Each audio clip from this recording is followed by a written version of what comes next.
Hello, Dave. Hi, Annika. Happy April. Happy April. Yeah. Happy warm weather. Finally. Yeah. So this isn't normally how we do this, but we're recording your April update for Things That Remain, your monthly newsletter. And you're Usually, somewhere different. usually you just come to my house and set up camera, but we're not in Yeah, the same place. So, I get to hide usually. right. But this is a little different. So why don't you just jump right into it and tell us your update this month? Well, first of all, maybe this is part of the update. I've been talking about Erica for a long time and her recovery, and Bonnie and I are at Erica's right now. That's where we are. And it's our mountain, what do you call it? Our mountain getaway or Your mountain whatever. getaway. Our mountain getaway. And Erica's doing great, and it's really good to be with them. We were with the rest of our family last week in Florida. So there's been some time to chill. But I actually want to start the update for this month with a prayer request first. Ned Berube is a name you're familiar with if you've been keeping up with me relative to these Not So Silent retreats, because we've been partnering with them. Ned has been a friend of mine for almost 20 years. He's one of the original people on the TTR board. And like I said, he's been partnering with me. Ned and I together kind of do these retreats. In fact, they started with him. The whole idea started with Ned and me going away for years alone, and then realizing we wanted to invite some people into it. I'm telling you all of that. Take a deep breath to say that right now, Ned is in the burn unit at HCMC in Minneapolis. The details of how that happened are significant, but don't matter actually for right now. And but Ned is older, and he's had a couple of strokes, and we're very worried about him, and he's in a lot of pain. There's going to be a skin graft on Monday, so I think he doesn't have third degree burns everywhere, but it's second degree, a lot of that. But pray, you don't know Sue, pray for his wife, who probably saved his life when she found him, and because he was not exactly oriented to what he was supposed to do as family. But I'm just thinking of all the people who've been calling me, who know him and love him, and geez, want him to pull through. So that's a deal, and it's also a deal because he's an integral part of these retreats. And we have a retreat, Not So Silent retreat, coming up in May and in June. And I can almost see Ned telling us he's going to be there, but he's not. I'm not. He won't be there though. So, but we have a retreat coming up in May, and we've got a great group of guys coming. Some for the second time. Some of the guys who are coming the second time are bringing, a couple of pastors are bringing guys on their staff and stuff like that. So it's expanding that way. Another one in June.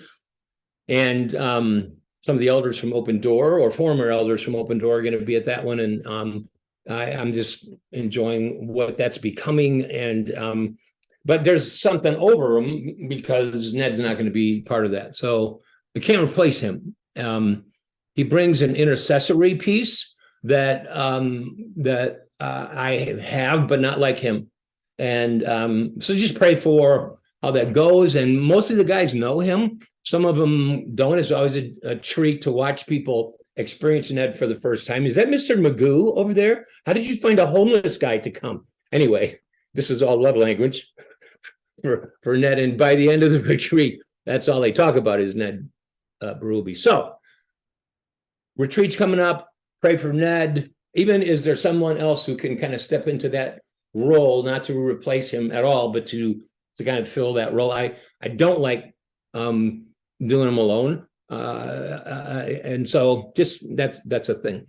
The next thing is that in just 2 weeks, the 26th of April, Dave Bricky and I will be leaving for Ireland. Been talking about this in these updates for, I don't know, a few months now, and we're very excited about it.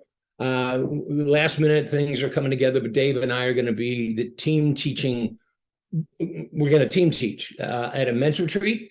This is the same church I've been going to for 23 years. So we've been invited into that. We're going to do this men's retreat on the front end, and then speak in the church on Sunday night. Then on Monday and Tuesday, so I'll get there Thursday, retreat Friday, and Saturday, Sunday night, we'll do the service. And then on Monday and Tuesday, we're going to have meetings with their staff and with their elders. And what I wanted you to pray about that is that they want to talk to us about transition.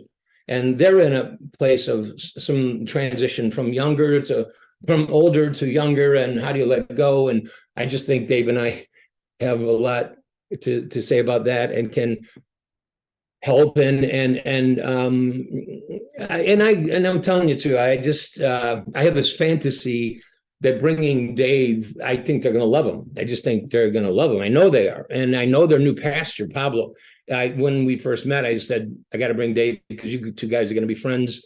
And it creates this possibility of this 23-year relationship that through Dave Bricky, it could continue.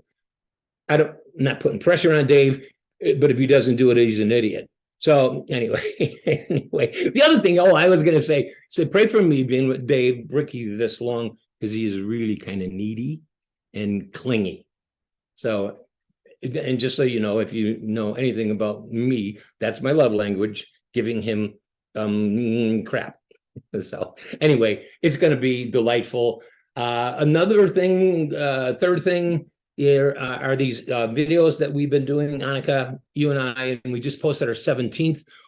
This one is interesting because I've been on the road right now and couldn't video. And I said, you know what? It's Easter. Go look for an Easter talk and put it up on Easter. And so you did. You found the Easter sermon that I did in 2017. And when you texted me and told me about what you found, because you couldn't find certain ones, you said something to the effect, you're not going to believe how much this talk mirrors the episodes that we've been doing about the people of God forgetting who they are and whose they are and why they're here. And then they get off mission. And I kind of told the story of God. And so I thought it was a cool thing to do, to put up an Easter talk. I loved preaching at Easter, but I was a little blown away how it feels like if it's the flow of what we're in. And you're going to put a link to that talk. So, and not everybody who gets this newsletter subscribes to YouTube and maybe hasn't seen the talk. So we'd encourage you to do that. And then I want to do one more thing here. I've never done this before, but it really is part of people who follow TTR and me, kind of knowing where I'm at and what I'm thinking about. I want to recommend 2 books. This is the part I've never done before. One is by Scott McKnight. It's called Revelation for the Rest of Us.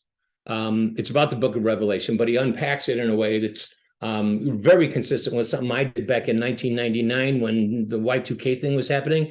And people were going crazy and thinking it was the end of the world and all this fear-based stuff. I taught the book of Revelation and kind of debunked all of the predictive approaches that this tells you, the end of the world. And that's happening again.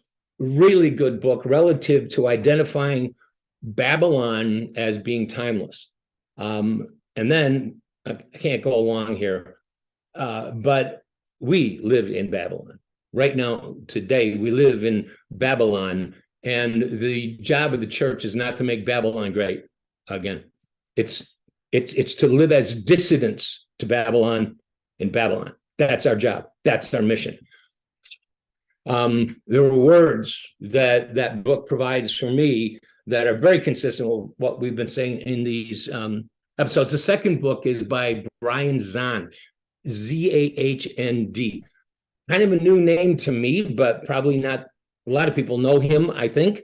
But he's out of Missouri, a pastor of a church for years and years. He's not as old as me, so he's not old, but he's been around a while. And he wrote a book called Postcards from Babylon. The subtitle has to do with the church being in exile. So it's very much in the flow. I just encourage you. I'm telling all my friends, you got to get these books. And so you supporters of TTR, I consider you my friends. So if you want to read a book, and good ones that will challenge you and scare you maybe a little, I don't think so. But it is anyway. So thank you for praying. Thank you for being with us in this. I think that's all for now. Anything I'm forgetting?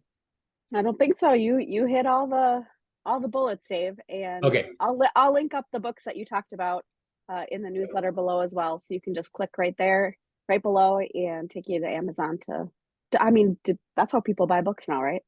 I Amazon. guess. I think so. So, thanks, everyone. Bye-bye. God bless.